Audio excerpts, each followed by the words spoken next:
एक राजा था और उस राजा को उसके एक बहुत जो प्रिय मित्र था, वो भी दूसरे सल्तनत का राजा था। तो दो राजा आपस में दोस्त थे। तो दूसरे राजा ने पहले अपने मित्र को तोहफे में कुछ दिया और वो तोहफा उसकी जिंदगी का सबसे महत्वपूर्ण तोहफा था, सबसे प्यारा तोहफा था। और उसने उसको तोहफे में 2 बाज दिए और वो बाज बड़ी अच्छे नस्ल के थे। तो राजा को उस तोहफे को मिलकर राजा को बड़ी प्रसन्नता हुई और उसने उसको धन्यवाद दिया कि वेरी गुड यार। और बाज अभी छोटे थे लेकिन उनकी नस्ल बहुत शानदार थी।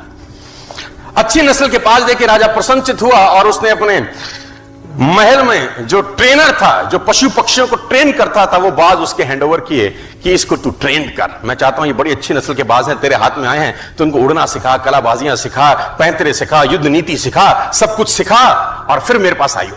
तो उस ट्रेनर ने 2-3 महीने उस बाजों पे काम किया और बहुत जबरदस्त तरीके से काम किया। और 3 महीने के बाद उसने राजा को रिपोर्ट किया बड़ी अजीब बात। उसने राजा को कहा, राजा साहब, हालांकि आपने जो बाज दिए थे वो हैं तो बड़ी अच्छी नस्ल के, लेकिन एक प्रॉब्लम मुझको आ रहा है और मैं चाहता हूं आप उसको समाधान करिए। तो राजा ने बोला, प्रॉब्लम क्या है? उन्होंने बोला, एक बाज तो शानदार उड़ता है, मस्त उड़ता है, कलाबाजी भी करता है, जैसा सिखाता हूं वैसा सीखता है, एक साला उड़ता ही नहीं है, हालांकि दोनों अच्छी नस्ल के हैं। तो राजा ने बोला, प्रयास करो। उसने बोला, सर मैंने सारे प्रयास करके देख लिए, मुझको समझ ही नहीं आ रहा कि तकलीफ क्या है।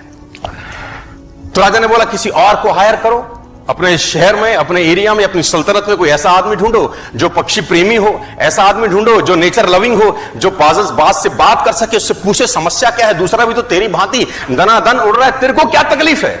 तो उसने बोला, राजा जी प्रयास करता हूं। वो ट्रेनर देश में घूमा और एक व्यक्ति को पकड़ के लाया और उसको जिम्मा दिया कि तू ट्रेन कर।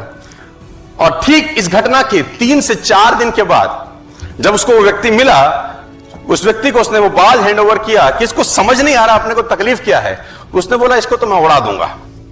सिंपल सा ग्रामीण सा आदमी, किसान सा आदमी। अगले ही दिन राजा उन बाजों को देखने आया तो दोनों के दोनों मस्त उड़ रहे थे। राजा ने बोला कि ये कैसे चमत्कार किया? तो बोला, ये तो साधारण सा एक गांव वाला है, इसने कर दिया ये काम।